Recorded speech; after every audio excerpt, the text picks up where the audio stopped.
All right, I'm Ikhlas Saleem and I represent Old Atlanta, even though technically I'm from Decatur, but shout out to Metro Atlanta.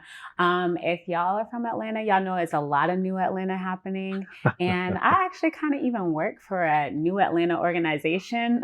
So today we're here talking to my boss, also my colleague, if you want to be all equitable with it, Anthony Wilson. But, I kind of just want to talk about New Atlanta and you. I mean, you represent that too, right? We work for equity in education. And I never heard of this organization until I started working here.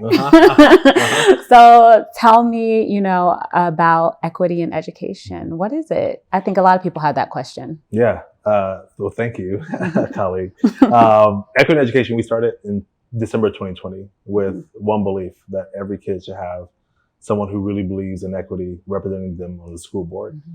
We have 50,000 kids in our city, and we believe each of them has infinite potential to do whatever they want to do.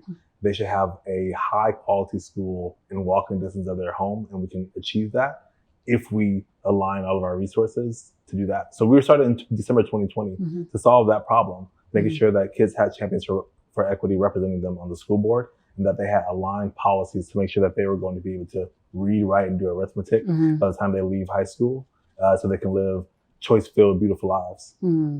I love all of that, obviously, because I work here. But before we unpack all of that, I want to first unpack you, right? Because we want to see, there's a face behind it, right? You can have this organizational entity, but behind every entity, there's an actual human being. So I want to get to know, who is Anthony Wilson II? Like Black people love seconds, thirds, blah, blah, blah. And so let's start with you first. Yes. My lane is helping people discover their own power, demanding that they accept it and own it. And help facilitate their, what to do with their power in a way that serves them and serves community and serves God. More tangibly, it looks like teaching in the classroom, where I was healing and being healed. It looks like identifying the problem that I know impacts everybody, which is the law and policy. Like the biggest impediment to Black people being liberated is law and policy. I see that my role and the lane that I play is figuring out how do we break policy to heal people and help people as much as we can, and fight the battle that's necessary in order to do that. All right, I already know people have shared this with you before, because if you're talking to Black people, right, and talking about the greatest impediment being law and policy, right? So we know the history, right, of Black people being criminalized in this country, from everything from A to Z. And, my kind of personal thing that I have even coming to this work was I don't know if freedom lies in law and policy, because I've seen time and time again that not really work in our favor. So how do you convince Black people and just kind of people in general at this point that have a lot of cynicism, right, with law and policy, where it feels like the powers that be, you'll just keep hitting that roadblock? How do you convince people of that there's power in that? I thought about it earlier today. You tell people what to believe because they want to believe it. There's nothing around them that says, hey, kids can be free. Kids can have the ability to read. We can have livable wages. We can be successful in our own city. No one's talking about what we can do and what we ought to believe in order to move our behaviors to get somewhere. So what I believe, right, is not so much about talking, because we've talked this thing through a million times, but it's really about believing. What do we believe, and what do we hold ourselves accountable and each other to believing about who we are, and then putting a roadmap, and it's this is how we get there. This is how we actually kind of implement our beliefs into a system, into a plan. And if we stick to the plan, hey, I know law and policy has screwed us over since 1619 and way before.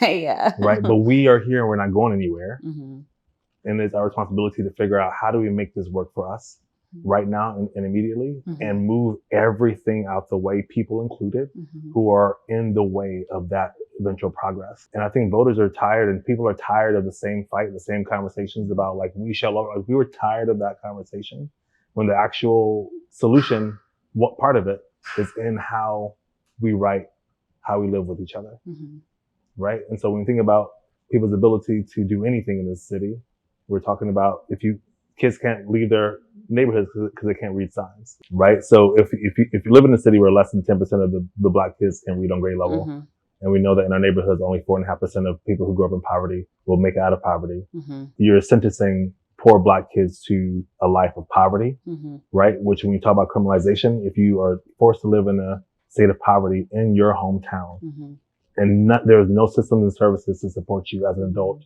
you must do something criminal in order to survive. Let me ask you, I don't know why this is in my head right now, but you know, the whole like vote or die, that was so annoying to me because I'm like, okay, so I have an option to vote or I'm gonna die.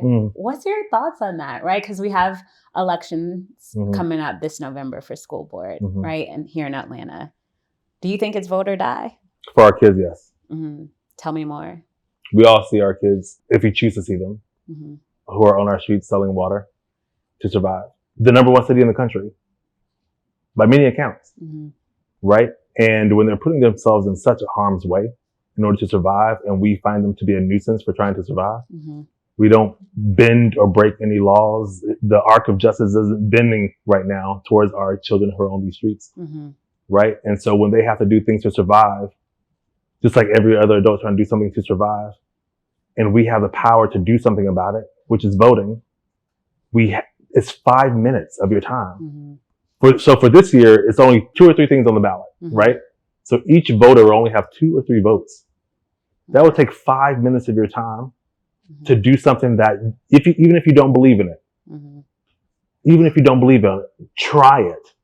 Because for so many kids who need somebody who represents them on the school board, who says, I see you, I know how the conditions in which you live, and I'm going to do something about it right now. And I'm not going to put my adult politics ahead of what your needs are. I'm not going to put some other adults or some other interests ahead of what I know you need every day, which is a safe learning environment, wraparound services, the ability to learn how to read, and people around you and adults around you who give a damn about you every single day. And so it is as important as voting or dying. When we think about literacy, like how I got here through God and literacy. And I can't point to any other thing, right? God was responsible for doing his job and schools are responsible for doing their job. And when we think about what's possible for our kids when they can't read, when by law and policy, we're subjecting them to a life of poverty or the school to prison pipeline. Why do you care so much? And no offense, I mean, you just got to Atlanta, okay? I be talking about people like you. I wanted to build a wall to make sure y'all didn't show up here. I flew in. I was like, nobody can come to Atlanta. So tell me, as somebody who's new to Atlanta, like, why would you even be this invested? You didn't go through the schools. You wasn't walking these streets as a youth. Like, why would you care? Because you represent a lot of people here now, right? There's a lot of you. A lot of me. So why? Why care? My initial response is like, why not? One, these are our kids. All of these are our children, right? Every child that I see on the street, I'm responsible for. That's probably like my culture of like, I was a teacher. And so like I had to see that. But when I think about why I came to Atlanta, Atlanta's a magical place. Yeah, it is. It's a magical, fantastical place where folks who have been here, grown up here, have been here for generations, have seen it, right? And have created the attraction that we came here for. Like, okay, Jasmine Sullivan has a song about it. I'm gonna move to Atlanta. People come here to live their best lives, and we all came here to live our best lives. And the assumption was that, of course, coming here and working is about, let's figure out a way to just work and make it work. I care so much because I understand the immense potential of this city to deliver on the promise that all of us came here for. I understand a little bit of how it used to be, and I'm being exposed to it through friendships and through listening and reading and just being around the city. I know that it has a few more years to go before it changes completely, before what Atlanta is no longer what Atlanta has been or could have been. So I care so much for it. It's selfish. I want to live in the city that I want to live in. And I see, based on our demographic, like we have all the potential in the world to to continue to be the best city in the country. If and when we fix it for kids so that they can inherit it too. Wow. You know, it's so crazy. My mom is always like, who is it for? Because she's always like looking at all of the residential housing going up, right? Like, as we all are. Recently, North DeKalb Mall, I saw, is supposed to be like demolished by the end of this year. And I'm like, that's the mall I grew up in, like paying all my friends, putting together one movie ticket and somebody going to the back door to prop it open so we can come in. And I'm don't discriminate yourself now. Exactly. I mean, that's what I heard from my friends. I mean, I wasn't there or nothing. But the question, who is it for, right? Like, I am total agreement that Atlanta has so much potential. Like, the potential is immense, but who will inherit it? And we will ensure that Atlanta's youth, you know, receive their inheritance. I want you to talk to me a little bit more about like this immense potential when it comes specifically to like education. You know, like, what do you think Atlanta needs right now when you look at our public school system? We need a world-class education in Atlanta. The airport is the busiest airport in the world. Hartsfield Jackson, yeah. Right? And so when you're thinking about who is here, who comes through here, what Atlanta influences, which is everything, right? We have a lock on the global economy and the global market, right? Influencing everything. We forget that the culture that we say influences everything came from poor communities in Atlanta and across Atlanta, in Decatur, Lithonia, Stone Mountain. Right? And they came from kids who are in our schools, learning how to read, write, and understand the world around them, who had questions about that world around them. And our kids are growing up in Atlanta and have questions about the Atlanta around them that doesn't make sense to them. Right?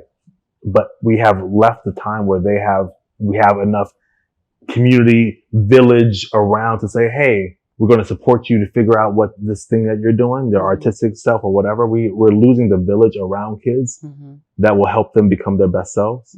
And so that's what Atlanta needs, a world-class education and a village around them to make sure that each kid is able to reach his, her, their potential, but also hold them accountable to reach that potential by providing pathways through our city for vocational services or skills, right? Like, how are we training, to your point, like, who are these high rises for? We're not training our kids to take and inherit those jobs to be able to afford those high rises. And so when we say who it's for, it doesn't look like it's for our kids, right? And so if you trace it back to how can we make sure that that becomes true, you have to make sure that every kid knows how to read, that every kid has wraparound services, that they're growing up in a city that sees them as villages and not as nuisances on the corner who are trying to survive, and that we do commit to, as a city, a world-class education in a world-class city. We can't have everything else be A1 and our schools suck. Yeah, absolutely. That wouldn't make any sense to me. Absolutely. Right? Not. And so that's what I believe that Atlanta needs. It needs to wake itself up and say, in the year of the youth, in a world in which 5 minutes of your time can change something for 50,000 kids in this city, this is the moment in order to do that. If, you know, I'm a young person, millennial, right? And I'm like, November is a long time from now. Like, what are the steps that like walks me towards getting to that ballot come November? Like, is there something I should be doing? Yeah. Don't tell me I got to learn all about school board. You don't. Okay. But you should, if you got time. Because, you know, we scrolling through TikTok and Instagram for hours a day anyway. Listen, some of us millennials got babies. You're right. Babies taking y'all phones and y'all doing everything, right? Exactly. So what should I do? What should I be doing? Like, what you doing? Right. What am I doing? Yeah. So, one is we have Model Atlanta Academy, that equity education we launched, led by Michaela Shelton, who is walking voters through kind of what is school board, what is the school board budget, understanding schools. A lot of folks just don't understand schools. So we have a Model Atlanta Academy that's helping millennials like me understand what this thing is. How do the rules of Atlanta work in Atlanta? Right. So we're trying to, because it's hard to figure out a new city. Who's your school board member? Who's your city council member? What do they do? What is a budget? Like, why should you care? You ain't got no kids. You ain't got no house. What are you doing? You're just here to live a good time and go to, you know, to Edgewood on the weekends and go to work at 9 to 5 and go to Lennox when you right. And so Model Atlanta Academy is built to help people understand how this works in the city. So one, I would say do that. And then two, I would say plug into your neighborhood associations, your neighborhood planning units, NPU system, or your neighborhood associations, right? Just hear what these people are saying. Oftentimes when we come into a new city, as a millennial, I live in Westwood or Westview.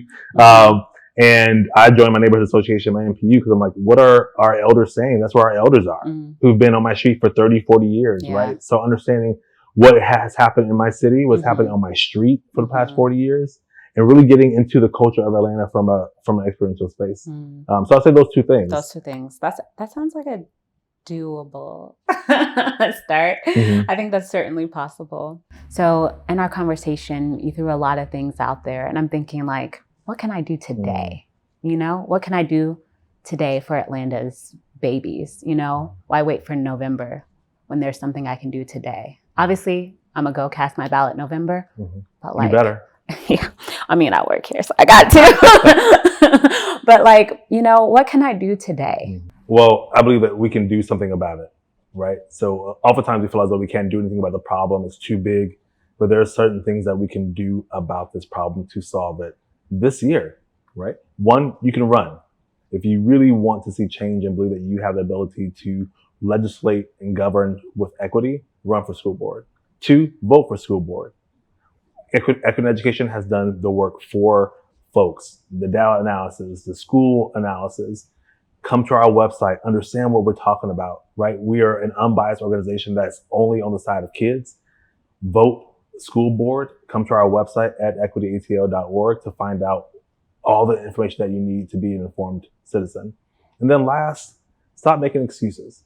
I think oftentimes we ask for someone else to do the job, ask someone else to vote, ask someone else to do the hard thing. And we are out here trying to do the hard thing. And the hard thing is a lonely place. And we need our village too to come and say, hey, like, we know that we're going to figure this out together, but we have to figure it out together, right? And so lose the fear, come together, band together as a village around these babies until each one of them know how to read, write, and do arithmetic in our city.